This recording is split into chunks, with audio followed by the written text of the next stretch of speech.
Hello, everyone. My name is Bill, and I'd like to welcome you back to another edition of Guiding Lines, a sub-feature of my Billboard Comics comic book channel. If this is your first time here, thank you. Welcome. Please see yourself around. If you have snacks around here someplace, I don't know where exact find a place to sit. Go right ahead. That's good. Relax. Take a load off. Let me just tell you basically what the principle of this thing is. It's basically me going through what next week's new releases are going to be. These are going to be the new releases for June 11th, 2025, and to give you a little insight about what new issues are coming out next week and what final issues are coming out next week, and what issues of ongoing series that I think might be interesting to you, as well as a rundown of all the facsimiles that I could find on a website here. The website I use to compile this information is the League of Comic Geeks. It's pretty comprehensive. It has pretty much every publisher that publishes comic books out there, but sometimes the information is not completely accurate.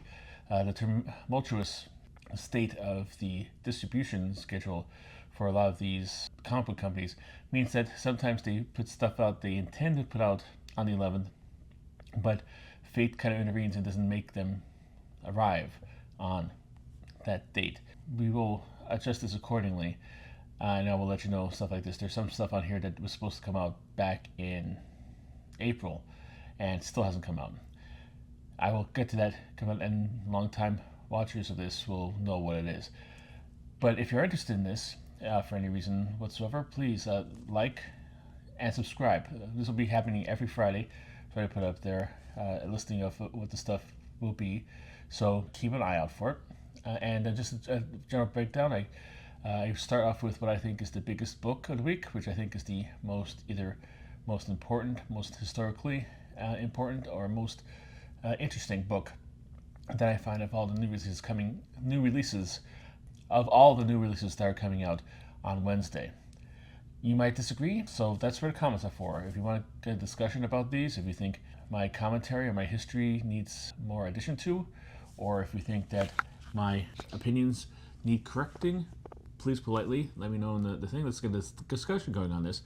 But this is basically another way of kind of just giving you a heads up about what's coming out, what's coming to an end, so you could make either additions or be prepared to make subtractions from your pull list. So without further ado, let's go into what I consider the big book of the week for June 11th, 2025. And for me, it will become coming out from any major publisher, becoming from Only Press. The big book of the week I think would be this week would be Blood Type #1. This is another installment of their EC Comics. This is another installment of their revamped EC Comics line of comic books. It joins Epitaphs from the Edge and Cruel Universe and a number of other titles that they have published over the last year or so. But this is a little bit different. This is the first originals, sequential, serialized story appearing under the EC Comics banner.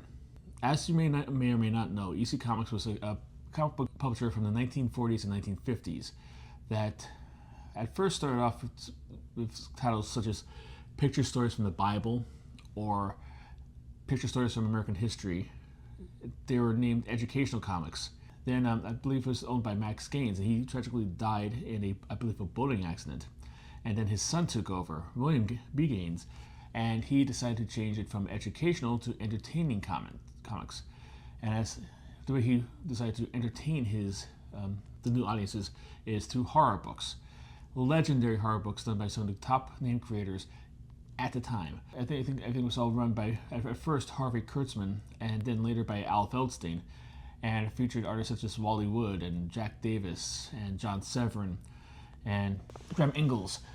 But also one of the most controversial names of comic books because of the not shying away from any kind of realistic gore situation. This, of course, brought him to the ire of all kinds of parents groups, psychologists, most notably Frederick Wertham, who wrote The Seduction of the Innocent. Later on, a government inquiry into how comic books are creating juvenile delinquency. The result of that one basically crippled EC Comics as a publisher. They were left to try to revamp their whole line and replace a lot of horror books with stuff like about piracy or doctors and stuff like that. And one silly comedy book, which is parody of stuff. What was the name of it? Mad. Yeah, Mad Magazine. That's pretty much the story of EC Comics in a nutshell. They shone brightly for a limited amount of time, but their quality was a little bit too good for what they did, and it brought them down. Kind of like they were the comic book version of Icarus. Collectors sometimes there, and comic book historians and comic book readers who appreciate comic books really have a soft spot in their heart for the EC Comics line through the decades. Even in the 80s, they had a revival of reprints and stuff 30 years after they went out of publication. And even now, there've been like homages and tips of the hat to the line. But last year, Only Press decided to license the actual imprint and start a whole line of horror comic books based in the style and of EC Comics, right down to the lettering. They even had the same kind of mechanical lettering that the original EC comic books did, and they're pretty darn good. I'm collecting all of them so far, and they really have quality work. Granted, it's not EC Comics because most of the people who work for EC Comics are now passed on and no longer on this mortal coil, if you will. But it does seem to be like a case of like where they're trying to have like really, usually the horror stories from EC Comics were not so much morality tales, but kind of like tales with a twist. It's somebody does something wrong, and there's a payback somewhere down the line that is kind of out of left field. And the new EC comic books from Only Press fit this to a T. They had really good horror stories. Not everyone was a winner because there's an anthology. You can't always get everything for a winner.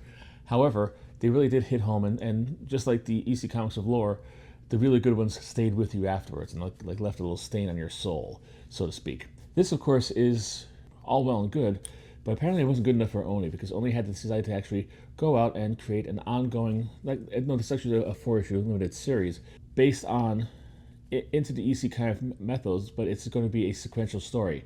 It's going to be 4 issues with every issue is devoted to and exclusively to one story and one character. And that's not what EC Comics are. Pardon me, this is like me going on my little soapbox rant kind of thing. However, it's not the same thing.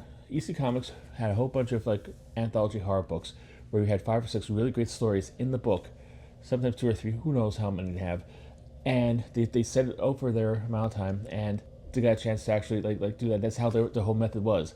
There's no real characters except for the hosts of the book, like the Crypt Keeper. They had a whole bunch of like hosts as a framing sequence for the stories, but the stories were anthologies. They didn't have regular stuff, and it's kind of like, it boggles the mind kind of thing, and I find a little bit puzzling that Only would go on to make something that, after like maybe a year or so of having so much attention and dedication dedicated to replicating EC Comics as exactly as they can in modern day, and then going off and just saying, okay, well, we're done with that now. Now we're going to break the whole tradition for EC Comics and have a 4-issue miniseries featuring one story in it, and yay, let's all get excited about that. You don't need to have the EC branding to do this. Horror comics are really big now. If I'm think from Something Is Killing the Children, all the way to Hello Darling, to The Dwellings, there's a whole bunch of other really big issue, really big ticket horror books that are out there that I guess like the ET branding gives it like a little bit like of separation from them, an illusion of this is going to be a higher quality book, and it probably will be. It probably would be a very good book. It's on my pull list. Kind of boggles the mind a little bit, like why Only right now would decide to break from the EC Comics mold to make something that is not going to be part of the whole EC Comics ethos. But I digress. They probably figured there's money in it, and maybe there will be. Who knows? This issue, I believe every issue will cost you $4.99. It'll be 32 pages, and it'll be a 4-issue limited series. And I believe there's going to be another limited series coming up in a couple months, which I'll probably cover here in some way or shape or form. Maybe not a big book of the week, but probably like one of the new issues I tell you about. So this is not the first foray into sequential storytelling for their EC Comics imprint. The book will be written by Corina Bechko. Art will be by Andrea Sorrentino. Colors by Dave Stewart. Letters by Richard Starkings and Tyler Smith. Richard Starkings is the guy who owns and the creative mind behind Comics Craft. So it's very skilled, very talented lettering factory, if you will. Cover will be by Miguel Mercado. There will be 3 open order variant covers for this. Cover B will be by Andrea Sorrentino. Cover C will be by a B version of the Miguel Mercado cover, but this time in a foil version. And cover H will be blank. So if you want your favorite non-only press creator to do a whole bunch of covers for it, you can. And there'll be 4 incentive covers to go along with this to support this title. Cover D will be a 1 in 10, which will be by Albert Montes. Cover E will be a 1 in 20 by Andrea Sorrentino. Cover F will be a 1 in 50 by Patricia Martin Samaniego archive version variant. And cover 1 in 100 will be a Kyle Hotz horror host variant. Like I said, it would probably be very good. It'd probably be very nice. It'd probably be a very good story. But then again, it's like the horror books are a dime a dozen. And the only reason that makes this a little bit different is that it has an EC attached to it. But EC never did anything like this before, and probably wouldn't do it even today if it was existing. So I just feel ill at ease about that. But that's just me. You might be different. If you have any different opinions, put it down in the comments and tell me how wrong I am. Nicely, please, because I don't like to be yelled at. And, I don't want to yell back at anybody. All right. Next, we're going to go on to the new issues. The first issues for the week. We're going to start off with Marvel. Marvel is one of the biggest publishers, so we'll start off with them. And the first issue for them I'm going to start off with is the New Avengers, #1. If you're like me, you're probably looking at this and thinking like, I don't recall in my Marvel previews from 3 months ago there being a new Avengers series coming out. Where did this come from? Why was that solicited? Am I crazy? Am I nuts? No, you're not nuts. This title, The New Avengers, was originally solicited as The New Thunderbolts.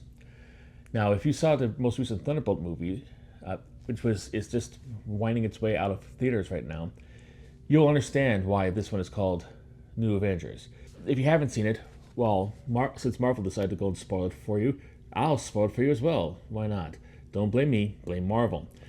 Basically, at the end of the movie, the ragtag bunch of heroes, which Yelena Belova and Red Guardian and the Winter Soldier and the USA Agent, all come together to save New York from the Void and try to get revenge on Valentina De Fontaine, who set them up to all die, basically. But before they could do that, she announces them as, instead of the Thunderbolts, the New Avengers. And after the final scene of the main part of the movie, the Thunderbolts turns to New Avengers. So essentially, you spend 2 hours instead of watching a Thunderbolts movie, you're actually watching the first New Avengers movie, so to speak. So this is going to carry over into this kind of the comic book world. If you have not seen it yet, and this is spoiled for you, I do apologize for you, but it has been out for over a month. Don't believe that anything should be spoiled the first weekend, but if it's been in there for 4 weeks and you haven't gotten to see it, odds are you're not going to go see it. I apologize if this spoils this to anybody, and if you want to yell at me down there, go right ahead and I'll yell right back. And my response will probably be, you should have seen it before this time. All right, this is going to be $4.99. It'll be 32 pages and an ongoing series. It's going to be written by Sam Humphries. Art will be by Tom Lima. Colors will be by Rain Burrito. And the cover will be by Steven Segovia on art and Rain Burrito on colors. There will be 8 open order variants that you could choose from. Now, just a word of things who are not, this is the first time watching this and they're not really up on variants that much. Open orders are basically comic books that you could have ordered when the preview catalog came out. You could tell your local comic store, hey, I like this version of comic book, can I get this? And they could order for you with no qualifications. They also have 3 incentive comic books that they only are able to, the searcher are only able to get if they buy and order a certain number of comic books. Like 1 in 25 means you get 1 copy of this particular variant for any 25 comic books you order for your shop.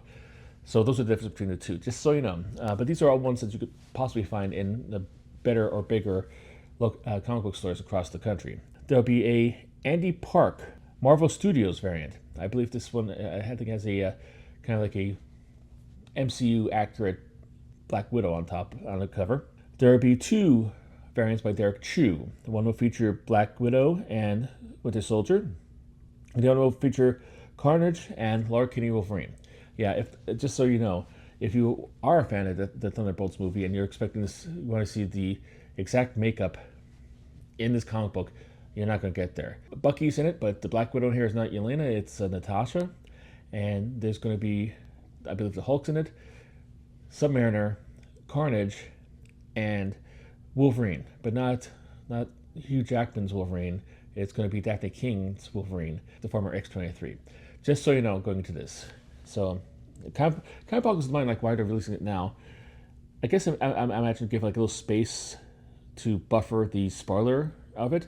You know, they want to come out like the actual week that the movie came out, because obviously that would be a big spoiler for the whole like twist at the end of the movie. But now it's like the movie's practically out of the theater. I saw it like this past weekend when I got my hair cut, and it was in a smaller theater, like about 40 seats. The 40 seats were pretty much full, but it's starting the eventual path out of like movie theaters altogether. Probably be appearing on streaming relatively soon. Why is they bringing out now this comic book right now? Because it's, you know, the movie's not around to promote it as much as it would have been like 2 weeks ago, and you know, this is not really going to do anything for the movie because the movie's pretty much gone now. They're not going to like put more theaters on, especially with the summer movie season coming on, and a lot of big name movies like Superman and Fantastic Four and Jurassic Park and all these other movies eating up theaters that they need to have show this movie in. So I don't know why it's coming out now, but it is, and with a totally different lineup than was in the movie, although with the same kind of like bait and switch title kind of switch that the movie had. C'est la Marvel. All right. Going back on to the rest of the 5 other open order variants. Sorry, I kind of like cut off in the middle there. We have Ichikura, Klee, and Namor version. Oh, Klee is also in this. Klee is if you're not familiar with the actual comic books, she is the character that Charlize Theron played at the post-credit scenes in Doctor Strange's Multiverse of Madness. She is Doctor Strange's paramour, girlfriend, wife, if you will. We have Jose Maria Casanovas, Killuminati variant. We have a variant from Mark Bagley. We have a variant from Wills Posado, Spoiler Homage, and a Wu Chu Lee Hulk variant. The incentives will be a 1 in 10 logo variant. This is just I believe the logo against the yellow background, I believe, if I'm not mistaken. 1 in 25 by Stephanie Hans. And a 1 in 100 is a virgin copy of Stephen Segovia. Basically, virgins mean if you're not up on variants. If you are, give me a second to talk to the other people. If you're not up on variants, virgin means like it doesn't have any of the trade dress, which means it doesn't have any logos or writing or anything. It just has the artwork there. So you'd have to like probably flip the thing over to find out what book it is and what number it is and stuff like this. So that is coming out from Marvel. Marvel also has several other ones coming out. Next up is Spider-Girl, #1. This is $4.99 for 32 pages. It appears going to be an ongoing series. It's going to be written by Torun Grunbeck, art by Andre Risso, colors by Javier Tartaglia, and the cover will be by David Nakayama. David Nakayama, I love his work, so this is a really good cover to pick up. I guess a spin-off from the Spider-Man thing. I have not... This, I think, is kind of a spin-off from maybe Spider-Boy, which is a spin-off from Dan Slott's last Spider-Man book for Marvel. I'm not really up on that comic book. I didn't pick it up when it came out, but apparently it spawned a whole bunch of spin-offs, this being one of them. This, in case you're wondering, is not the Mayday Parker version that Tom DeFalco and Ron Frenz made in the 2000s and 2010s. A very popular character. This is a different one, a much younger character, and I believe it's a different character altogether. I don't believe she's even related to any of the Parkers. So just keep that in mind in case like, oh wow, there's Spider-Girl book. I'm going to go out and get that. No, it's a different character entirely, so please keep that in mind. There will be 5 open order variants for this. One by Javier Garron, another one by Carrie Andrews. It's going to be a foil variant. one by Marguerite Sauvage. This is going to be a Spider-Girl variant. Peach Momoko will have a Marvel Rivals variant and also a non-Marvel Rivals variant. She's going to have two variant covers on there for you to choose from. Very popular lineup of comic book creators on the variants there. And there will be two incentive books. A 1 in 25, which will be by Nicoletta Baldari, and a 1 in 100, Peach Momoko Virgin. I believe this will be the version of her non-Marvel Rivals cover, but don't quote me on that. All right, we are in Pride Month now, and a couple weeks ago we saw DC Comics Pride offering, and now it's time for Marvel's Pride offering. It's going to be Marvel United #1, a Pride Special. It'll be $5.99 for 48 pages, and it's going to be a one-shot. It's going to be an anthology. It's going to have a bunch of different stories in it, and as such, it has a wide array of different creators. So I'm going to go through them now. If any of these creators are one of your favorites, you might want to, and you are LGBTQ plus friendly, you might be able to on the lookout for this when it comes out on Wednesday. The writers will be Al Ewing, Anthony Oliveira, Wyatt Kennedy, and Zoe Tunnell. Artwork will be by Bailey Underwood, Frederica Manon, Key Zana, and Pablo M. Cuellar. And the cover will be by Lucas Wernick. There will be 5 other covers to support this project. One by Amanda Souza, one by Jan Barlava, one by Luciano Vecchio, one by Mateus Manhanini, and one by Ricky Yagawa. So be on the lookout there if you want to support it. I don't believe it goes to any kind of LGBTQ plus charities. I believe, I don't know if all of these, but I believe some of these creators are members of the LGBTQ plus community, so be supporting them at least a little bit. That I said the same thing last week for the other one. So if you're interested, there you go. Next up from Marvel, there's a lot of #1s from Marvel. Marvel decides this will be the great time to release all their new #1s. I digress. Next #1 is The Death of the Silver Surfer, $4.99 for 32 pages, and it's going to be a 5-issue series. It's going to be written by Greg Pak, art by Sumit Kumar, colors by Frank D'Armata, and the cover will be by DK Van. I believe this is going to set in the future where the Silver Surfer is coming towards the end of its life. I don't think it's going to be a series that's set in present day. I could be wrong, but then again, you have that to go with if I am wrong. There'll be 3 open order covers. One by Joe Quesada, the guy who actually once ran Marvel as its editor-in-chief, is now doing variant covers for the company. I will continue to mention how freaky that messes with my mind every time that comes up. There will also be a Ron Lim foil version. Ron Lim, a classic Silver Surfer artist from back in his series from the 80s and 90s. And a Trad Moore cover, who did the most recent, I believe he was the artist on the Silver Surfer Black. So 3 very big name creators who have ties to Silver Surfer. So pretty interesting lineup for the open order variants. But there will also be 3 incentive covers for this issue. A 1 in 25 done by Nick Bradshaw. Nick Bradshaw, I like his work. Very Art Adamish, if that's not a word, but it's reminiscent of the work of Art Adams. And some people might consider that an insult to him, or I'm being mean to him. I consider it a compliment because Art Adams is one of my favorite artists. So if you are like him and you're different enough to be an individual, I support you. And I'm sure he's really happy that this big fat guy with a tiny little YouTube channel really likes his work. A 1 in 50 by John Romita Jr., Hidden Gem. The Hidden Gems, we come across this couple, at least one every week. Hidden Gems are basically, cover artwork that Marvel had in its files, or maybe it was used for a cover some other place, or a pinup, or something like this, that it finds and says hey, wait a minute, this would be great to use for this variant cover. So basically it's stuff that maybe JR made 30 years ago, and he just found it, and they're bringing it back up now. It probably won't resemble his style that he has currently today, and so if you like his older style, you might want to check this out to try to get this, but that's what Hidden Gems basically are, in case you're wondering. And a 1 in 100 of the Virgin variant of the Joe Quesada cover.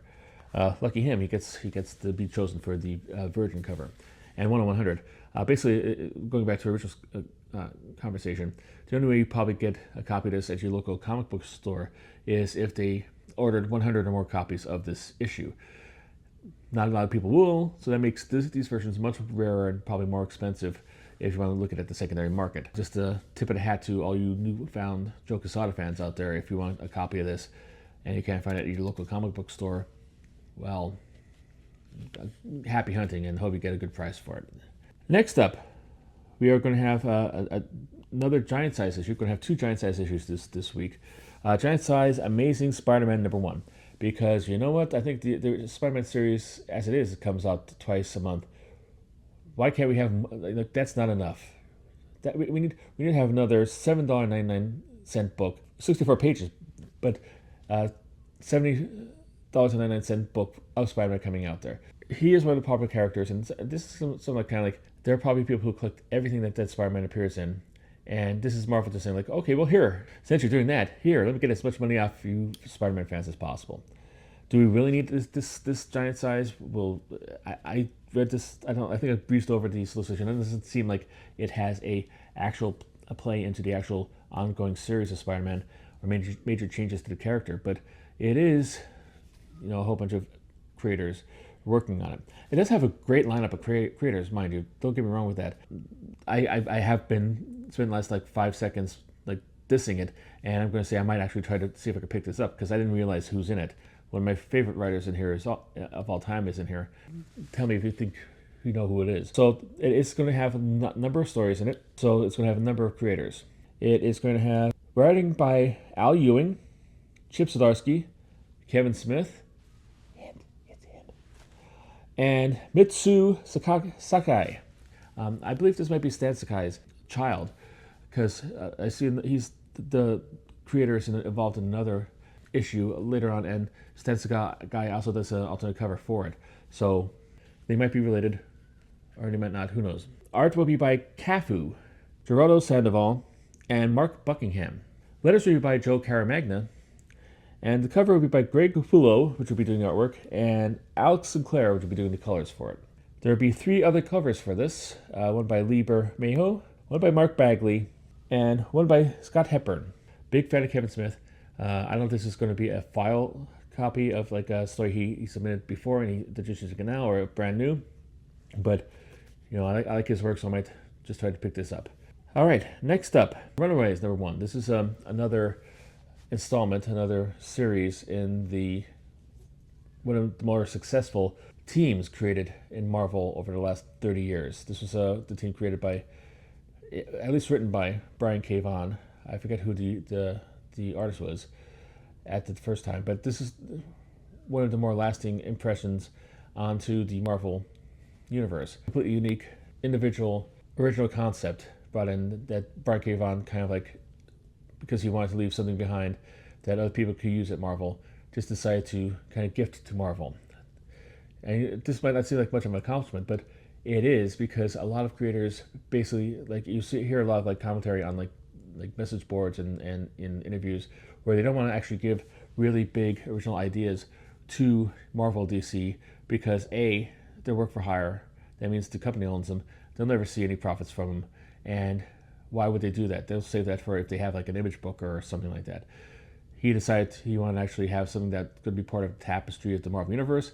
And I think that's unique and individual, and happy for him. And it's not like he's lacking for creator-owned stuff. I mean, he should hopefully be raking in the dough from his saga stuff. Plus, he has stuff, I believe he works in Hollywood and does other writing and stuff like that. So he should be in pretty good shape. But I think it's pretty nice that he gave this over to other creators to interpret his characters.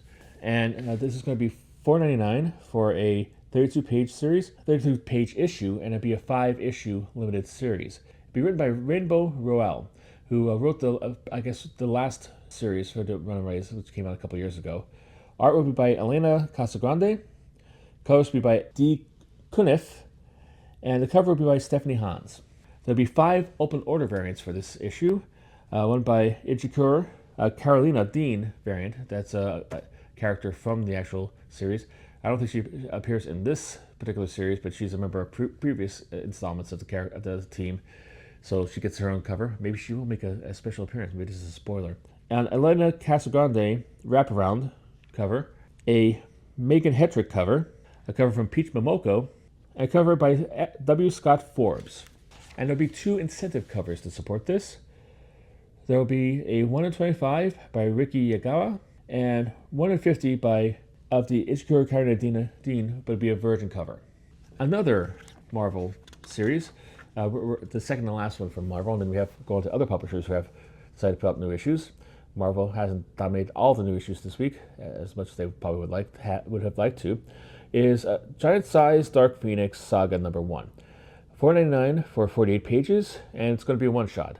But don't be misled. This is part 2 of a 5 series of one-shots where Miss Marvel travels back in time to various and sundry historical events in the history of the X-Men and tries to keep the status quo the status quo. I read the last one that came out. The last one just came out last week. Got a chance to read it before this one, and it's okay. It's kind of meh. It's the kind of like the whole concept is Legion goes back in time. He's trying to change it for some reason. She has to make sure that it doesn't get changed. It's very simplistic, very stuff like this. There's not really much of like any kind of like, it seems like just change the timeline willy-nilly, but they kind of act like it doesn't, and she kept it together. It's kind of like, you know, it's if you have been on the fence and having a big case of FOMO for not picking up this series, thinking that it's going to be a really big deal, don't. It's a piffle. It's kind of like stuff like this. Who knows? Maybe as the one-shots progress, they'll get more and more important and vital that you might have needed to actually pick this up. But after the first issue, I could have skipped this if I needed to. Now I have getting all 5 because I'm just that kind of gullible, I guess. This again will have 2 stories. The first issue had the main story, which is basically the whole time travel story and line, and the second one had a introduction of another character that was previously unseen, a mutant from Italy who is so powerful that she basically went into Xavier's mind and told her to forget about her, that she didn't want to be part of the X-Men when he was recruiting for the original X-Men that appeared in Giant Size X-Men number 1. This one is going to have a special story between Jean and Scott and a special moment that is very important to their bond, like there hasn't been 500 of those already. But the first story will be done by Jackson Lansing and Colin Kelly. The art will be by Rod Reese, and the cover for the entire issue will be by Adam Kubert on art and Laura Martin on colors. The second story will be done by Steve Fox and art by Lucas Wernick. There will be 3 open order variants to support this. One by Ivan Talavera, one by Lee Garbett, and a Stephanie Hans spoiler cover. There will also be 2 incentives, 1 in 25 Rod Reese and a 1 in 50 Ivan Talavera Virgin cover. In addition, this is going to have a retailer variant.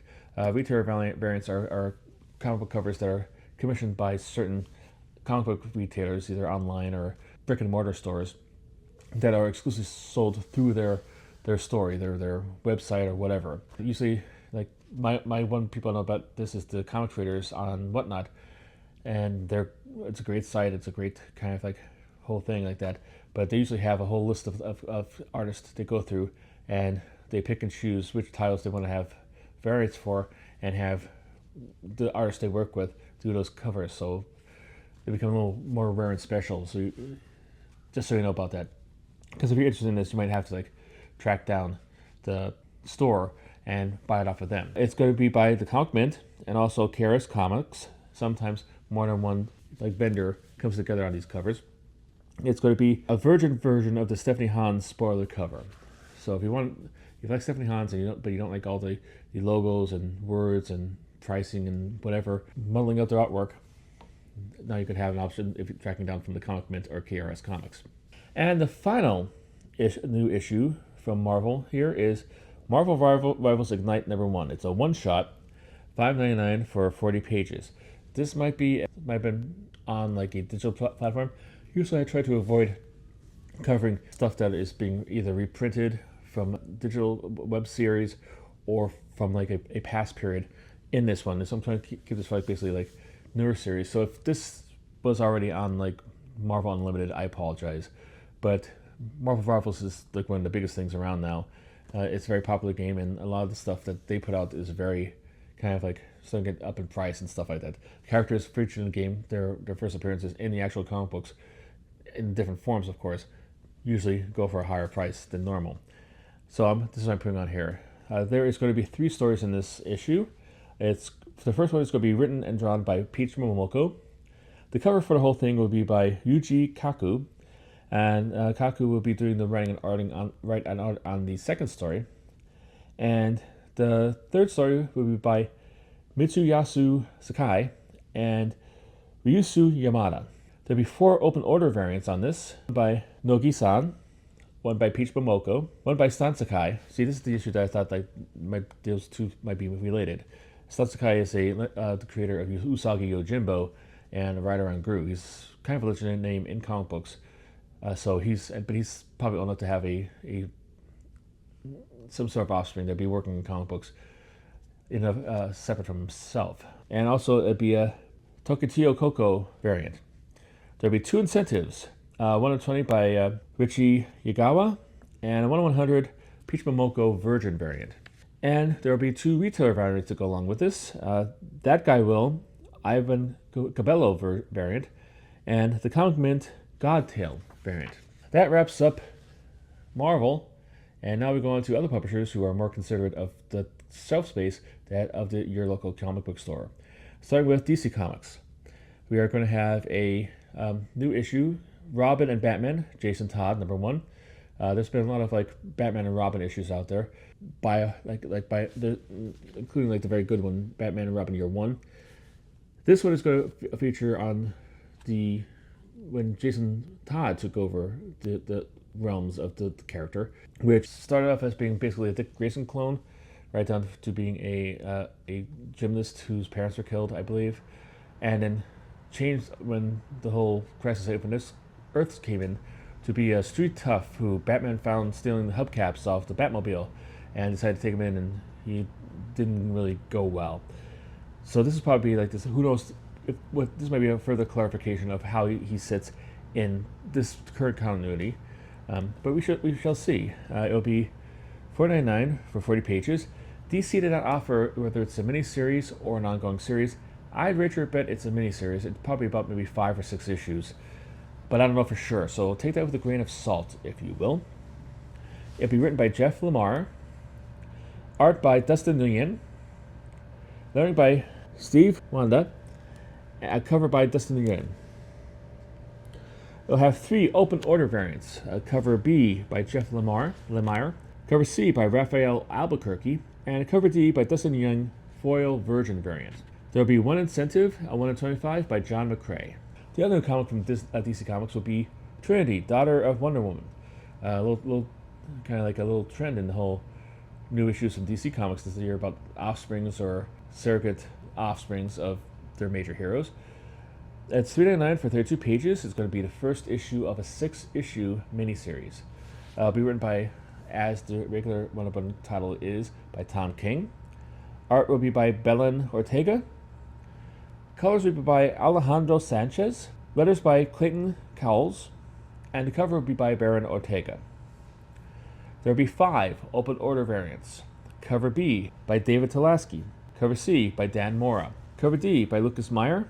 Cover E by Leslie Larix Lee, and this could be a foil variant. And cover F would be blank, so you could have it sketched done by whoever you want to on it.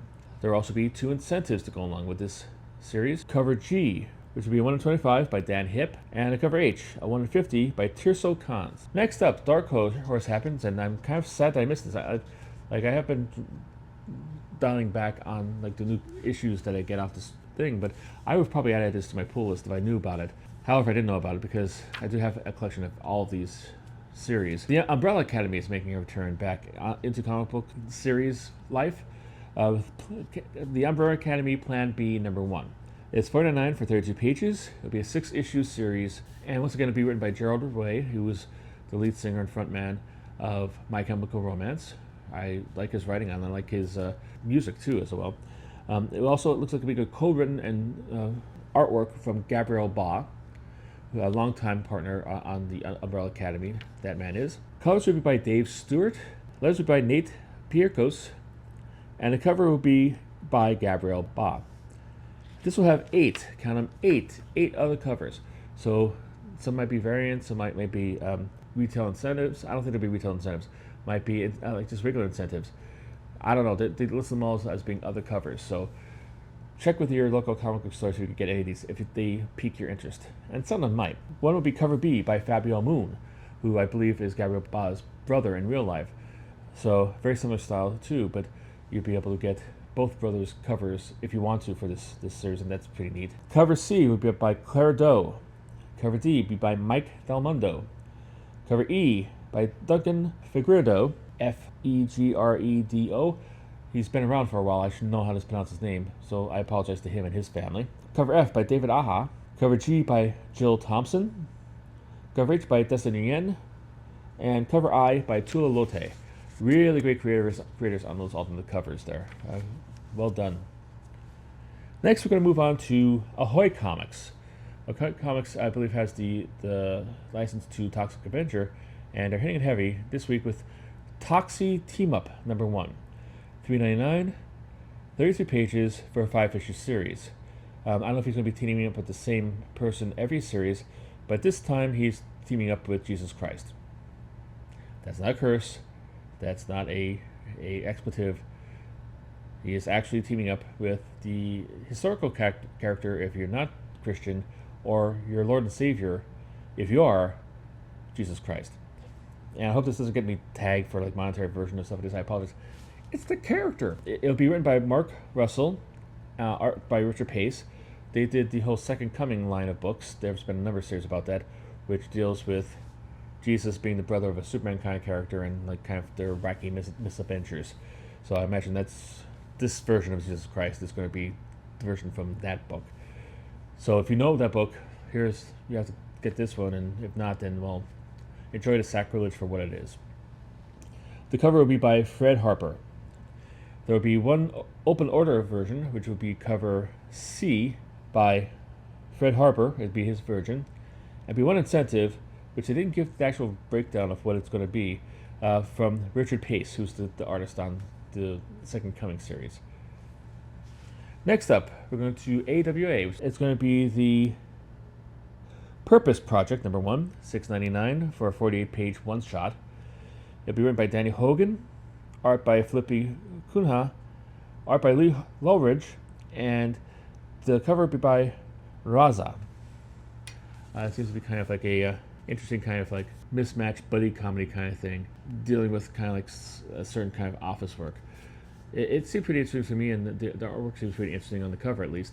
So usually AWA does usually have pretty good work. Next up, we have Bliss on Tap Publishing, which is putting out a new issue called Revolution of Cassandra #1.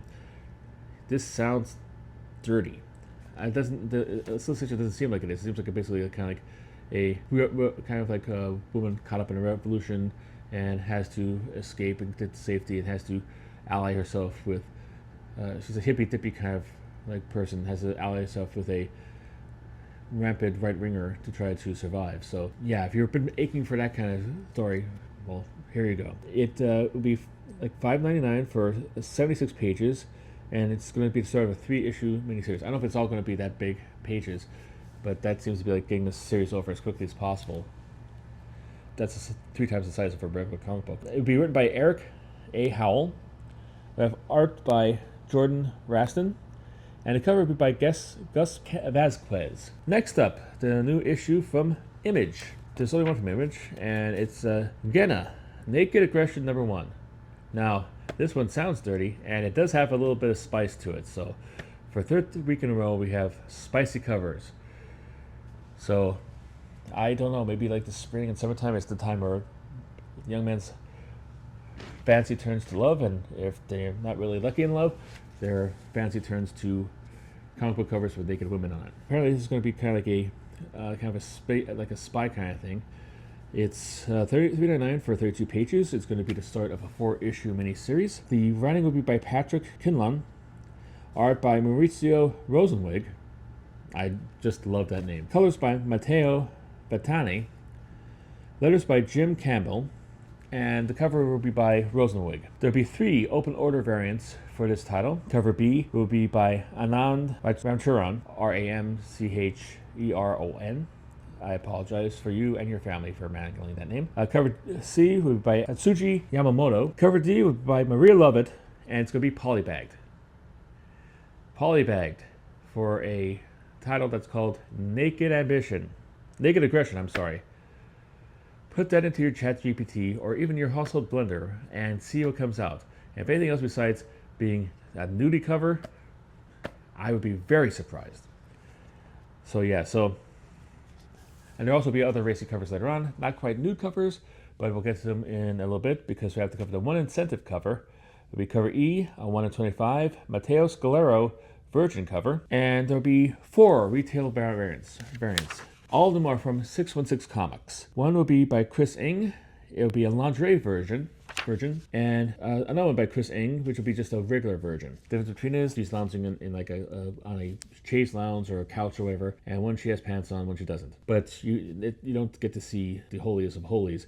You get to see her in her underwear. Enjoy. And the other 2 are done by John Burke. One will be a red version, and one will be a regular version. It's basically essentially the same cover, except one has a red background, and then when she has her top on, she's only wearing her bra. Go to town. All right, so way to go, Image. I can't wait for this to hit like Marvel and DC. Then, the end is nigh and the apocalypse is upon us. Mad Cave has a new one coming out. Blue Palo Verde, number 1. $4.99 for 32 pages. It's going to be a 5-issue limited series. Written by Ray Fawkes. Art by Rim Anti. Colors by Rafan Kartakasuma. Letters by Frank Svetkovic. And the cover will be by Ramonte. It'll have one other cover. It'll be a cover B by Marguerite Sauvage. Udon has another series coming out this week. It's going to be Dark Stalkers X Street Fighter Blood Throne, number 1. It's going to be a one-shot, $5.99 for 32 pages. It'll be written by Tim Seeley, art by Alberto Jimenez Albuquerque, and the cover will be by Albuquerque as well. There'll be 2 open order covers. A cover B by Brett Bean, cover C by Dak Gordine. There'll be 1 incentive, cover D by 1 in 5 by Alex Ahad, and 2 retailer exclusives, both for the Udon web store. One by Ali Galza, which will be cover number X1, and one by Mirko Aldafa, which is cover X2. And that is all for the new number 1s. Okay, next up, we are going to go into a special thing. I have a special thing planned for it. These are stuff where what I'm going to call probably, let's try this again. Again! This could be dedicated to stuff I already kind of made note of on a previous installment of my Guiding Line stuff, but still has not been coming out for whatever reason. Usually, probably the whole, like there's stuff that's causing it to not come out when it's originally supposed to come out. Starting especially with the first one, which is Gargoyles Desmona number 1. This was supposed to, I first covered on my May 28th, 2025 video, which was when it's supposed to come out. And I made an issue about like it should possibly might have been the book of the week. It wasn't that week, but I'm glad it didn't because it didn't come out then. It's rescheduled to come out on Wednesday. Now, the Diamond bankruptcy has played havoc with Dynamite's release schedule. A lot of stuff has been delayed through no fault of their own because they didn't ask for Diamond to go into bankruptcy or to be sold off or have so much problem getting a new person in to try to buy it. But don't trust any Dynamite release date. Take it all with a grain of salt. I made a mistake with the Captain Planet issue, made that a big book of the week, and it didn't come out, and it was resolicited several weeks later. I'm not making that mistake again. So if you ever see stuff on this video for a Dynamite book that seems interesting and it doesn't come out there, mea culpa. Really not my fault. I'm just going by what they have. And it's not really the League of Comic Book Geeks' fault either. It's not really Dynamite's fault either. It's basically the whole Diamond distributors collapse's fault. So keep that fair in mind. But this should come out on this one. Unlike the next one, the second one is a perennial favorite here. It's been on every single Guiding Lines video since 4/2/25, and it's the reason why we went over to instead of like doing a whole rundown of the artists and various variant covers of each and every these, the second and third time they come on here. It's all because this guy has been on here since April 2nd, for over 2 months. Yes, ladies and gentlemen, it's Sumerian Comics. We only go out when it gets dark, number 1. It's going to come out on the 11th. and I'm going to get reconstructive plastic surgery that will make me look as a dead ringer for Brad Pitt, because that technology is available. I think that's more likely to happen than this coming out on Wednesday. Like I said, if it does, might have to just buy it and pick it up and do a review and see like what's so special about it that took so long. I mean, there are comic books that are made by bigger name professionals that have more for licenses like Star Wars or Star Trek that have a lot of other moving pieces and all kinds of stuff that are created from like conception to delivery in less than 2 months. And this one still hasn't been coming out, and it's 2 months later. I do not know why. I have not really seen anything online about this. I've done a little research. I have not seen anything online. Maybe I've not been looking in the same dark alleys that I should have to find out what's going on with this. But I don't know if it's even coming out. But the point is, I don't understand why it's keeping on getting solicited every week. Like, why is it saying it's coming out every week? If you know it's like, do they actually think it's going to come out? I doubt it's going to come out. If it does, like, I'll be amazed. I think everybody would be amazed. But it's not going to come out. So why keep on like saying it's going to come out? Just take it off your solicitations, put it aside until you actually have the copies in hand, and then say, okay, hey, it's going to come out this week. That seems to make sense to me. But then again, I only talk and make commentary about comic books. I don't want a comic book company. Silly me, letting logic and proper thinking interfere with like the inner workings of a comic book company. All right. Next up, we are going to go on to our final issues. These are issues of series that are coming to an end, either through a natural attrition or by cancellation. We're going to start off with Marvel. It's bringing into Star Wars: The Rise of the Skywalker adaptation, number 5, $3.99 for 32 pages. It's based on a story by Chris Terrio, Colin Trevorrow, Derek Connolly, and J.J. Abrams. They obviously were writers on the original movie that this is based on. It's adapted for comic books by Jody Houser, art by Will Sliney, and original cover is by Phil Noto. This, of course, is the adaptation of the last episode of the Skywalker saga that came out. The very divisive, very, very hot button topic kind of movie. Everybody has opinions about it. I do have opinions about it. I didn't think it was that bad. I do think it was kind of, the only thing I had major wrong about it is like kind of like pretty much pretended that Last Jedi didn't exist, and kind of like did everything. Most of its runtime is dedicated to kind of contradicting or counteracting that one. And it's kind of like, well, it might have been a better movie if it didn't. Just for not just for the fact like whether you agree with that or not, that if you think like The Last Jedi is hot garbage and should have been ignored and should have been retconned and all that jazz, just the fact that like a whole bunch of this movie's runtime is dedicated to actually kind of like contradicting that one made it a less good movie for me. I had nothing to do with the plot. I don't really have a problem with Rey as a protagonist. If you're angry that there's a strong female as the lead character in your Star Wars story, you have obviously not been paying attention to the Star Wars mythos. I mean, Christ.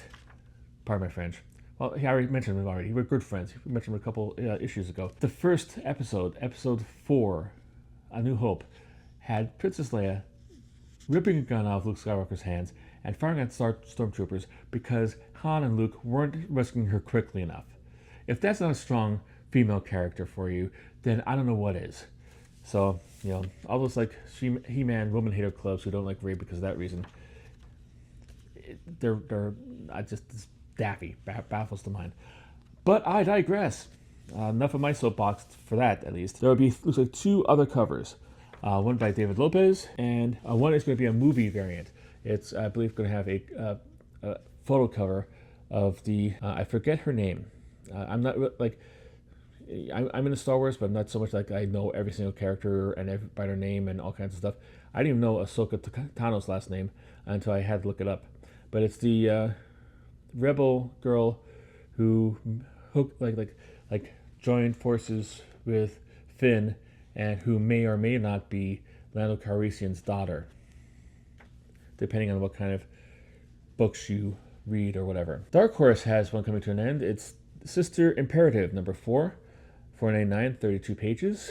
This is the comic book that is created from the mind of the Ghost frontman and co-creator, the rock band Ghost, the heavy metal band Ghost,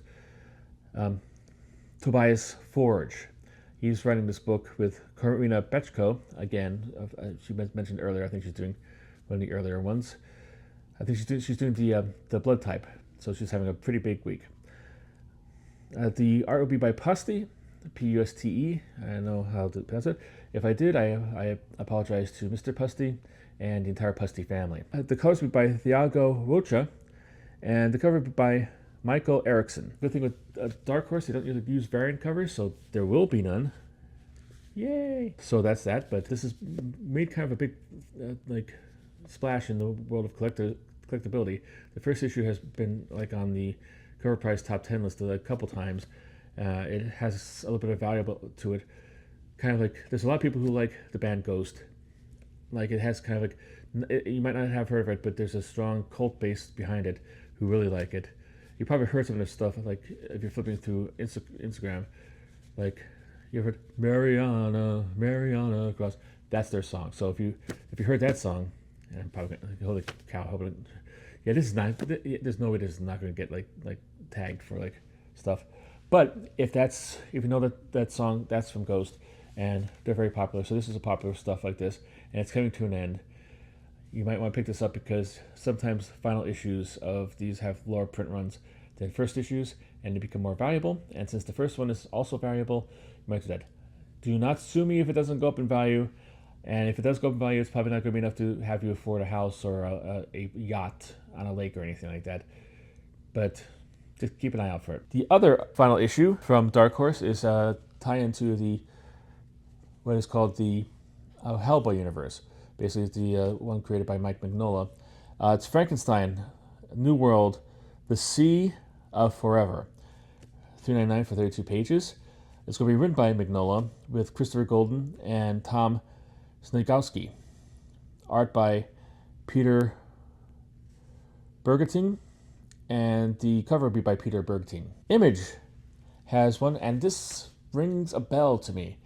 I looked through all my notes, and I actually kind of did a way so I could actually figure out. I could go easily to each of the individual past notes for each individual videos for this. I thought I covered this before, but I scoured over my notes 3 or 4 times and I couldn't find it. So I don't know if it was one I thought was the last issue, but it had another issue, and I did the work and I didn't decide to write it down because it wasn't. But this is the last issue of Mirka Andolfo's Sweet Paprika, Open for Business #4. It's $3.99. I don't know how many pages. I couldn't find where the pages was, but it's the last issue, so it is what it is. This is, I guess, a character created by the artist Mirka Andolfo, who I guess has become popular enough that they could actually ship it off to other creators. This is going to be written by Steve Orlando, art by Emilio Piliu, and the cover by Emilio Piliu. There'll be 5 other covers for this issue. Cover B will be by Mirko Andolfo themselves. Cover C will be by Nick Robles. Cover D by Adam Graphite. One will be a cover by Emilio Pilio, and another will be covering Emilio Pilio's special Valentine's Day variant. That should indicate how long it has been since this was solicited and until it came out. We're 4 months past Valentine's Day. But it's supposed to be coming out and doing that, but who knows, it might show up on the whole let's try this again feature later on, next week. Titan has one coming out, a final issue for The Loose End, #4. Be $3.99. Be written by David Pinonche, art by Travis Heimel, cover by Chris Burnham. We'll have 2 other covers to support this. Cover B by Robert Hack. It'll be a Home Alone variant. It'll be like that kind of cover. And cover C will be by Travis Himmel. I will say it once. I've said it once. I'll say it again. I like the fact that the actual interior artist gets a cover as a variant, just to give them a little reward and something they could probably sell the original art for a higher price than their actual interior artwork. I think that's a great idea. So I encourage more and more publishers, big and little, to do that. Next up, we have one offered again. This is a final issue that I originally said was going to be coming out on May 28th, but it's still has not come out. This series has been a long time coming. A lot of indie books do have bad schedules, and to begin with, and like I said, the whole upheaval with Diamond really threw a spanner in the works of all these release schedules for these people. So there's a lot of reasons why this might be delayed. Although I think we're coming out of the woods when it comes to Diamond things, so I think this might not be able to use as an excuse for it very much longer, but who knows? This is going to be The Sickness, number 8. But from Uncivilized Press. It was supposed to end 2 weeks ago, but it says it's going to come out this week. So we'll see. I do have my pull list, and it's always been a surprise when it shows up. For lack of a better word, never know when it's going to show up. And here we go. Maybe it'll show up, maybe it won't. Next, though, up, I'm going to talk over some issues of note. These are issues that I think that are not new releases or final issues, but I think might want to take a look at. This looks interesting. We're going to keep with Titan, and we're going to do a issue of Conan the Barbarian, number 21. $3.99. It's going to be an ongoing series. And this is going to be the start of a new arc. So if you want to get into their Conan series, but were daunted by the 20 previous issues and didn't know when to actually jump on the speeding train, here's the open box car you can jump on if you so choose, if you wish. It's going to be written by Jim Zub, artwork by Fernando Dagnino, colors by Diego Rodriguez, and the cover will be by Dan Panosian. There'll be 6 other covers to support this issue. Cover B by Maria Wolf, and it looks pretty funky. It looks really good. And I believe her artwork probably would fall into the if you like it, you like it. If you don't, you don't. I like it. I think she's really talented and really unique, and it looks different from most of the artwork on there. I think for that reason, she should be supported and get as many alternate covers as possible. Doesn't really hurt anybody. Cover C will be a Brandon Kenny variant. Cover D will be by Mindy Lee. Cover E will be by Jay Gonzo. Cover F will be a Dan Panosian foil version of his main cover. And he'll also have a Cover G, Dan Panosian Virgin foilless cover. It's just going to be the Virgin cover with no trade dress on it. Moving over to Image, we have Transformers number 21 as well. Wow, they're both 21. Imagine that. That's kind of a little bit of symmetry for you. All up in your business. $3.99 for 32 pages, and it's an ongoing series. It's written by Daniel Warren Johnson, art by Jorge Corona, colors by Mike Spicer, and the cover will be by Daniel Warren Johnson on art and Spicer on colors. This is going to be a new arc, and it's going to feature Optimus Prime versus Spoiler. And one thing I like about getting this stuff off of the comic book geek websites is that every so often there's comments below there, and sometimes they have a lot of sauce and a lot of spice and a lot of like really sarcastic humor. And they go like, "Oh, I didn't know Stephanie Brown is part of the Energon universe," because Stephanie Brown was Spoiler in the DC universe. She's also Robin and a whole bunch of other stuff and Batgirl. But I thought it was funny. Your miles might be very different on that, but credit to whoever said that. I should have written down their name, but yeah, but that is funny. This will have 3 variant covers, 3 open order variants, 3 incentives, and 3 retail exclusives. So 9 variant covers all in total.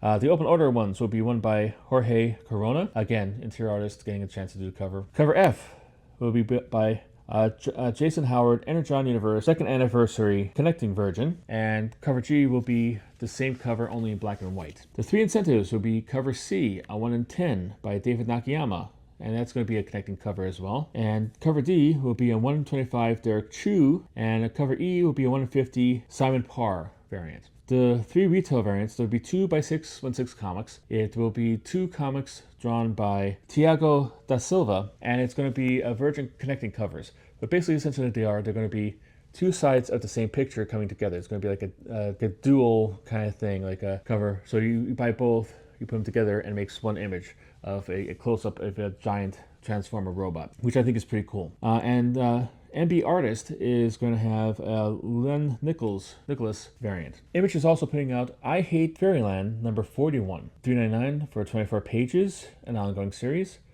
Written by Scotty Young, art by Derek Loftman, art by Jean-François Bellieu, and letters by Nate Pierkos. The cover will be by Loftman and Bellieu. This is going to be the return of the series, and it's going to return to its legacy numbering leading up to its anniversary 50th issue. So this has always gotten like one of good results for like one of the best series Image has to do, and kind of like proved to the world that Scotty Young could also write a book as well as his unique art style. So it might be a good time to jump on, or if you have been wondering when it's coming back on Wednesday. So hitch up your boots and go down to the shop and pick up one. I'll have one open order variant, cover B by Derek Loffman. It's going to be an FUCK Fairyland variant. I'm already pushing the bounds of decency here, so that's all you get. So I have one incentive.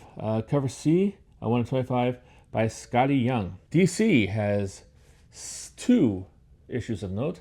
At least I think they're interesting.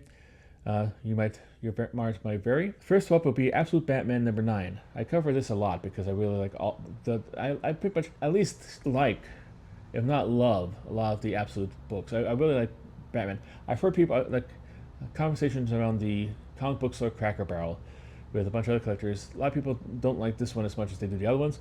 I think this is the best. This hits with me more than the other ones did. I like all of them, but I do think this is pretty good. This will be a new arc, and it'll be an introduction of the Absolute Bane into the continuity. If Bane is a big part of, like, whether you like him or not, a big part of the Batman mythos, so this is a pretty big deal. It'll be written by Scott Snyder, art by Nick Dragotta. He's coming back for this. The last couple issues were drawn by Marcos Martin, I believe. So he's finally coming back to regular drawing duties. And the colors will be by Frank Martin. The cover will be by Dragotta and Martin. Dragotta doing the artwork, Martin doing the colors. There'll be 3 open order variants for this. Cover B by Geraldo Zavino. Cover C by Tirso Khans. Cover F by Brian Bolin. Brian Bolin, a master of the comic book cover. I think I might have to do a top 10 list of the top 10 cover artists of all time, and he would definitely be on there, but it would be up pretty high. 2 incentives. Cover D, 125 by Dustin Yen, and cover E, 150 by Dan Heck. 2 retail incentives for this. We're going to ECG CE Shuma Hill VIP variant, and a Karis Comics / the Comic Crier Carrie Andrews variant. Next up is Action Comics, 1087. $4.99 for 32 pages. It's an ongoing series.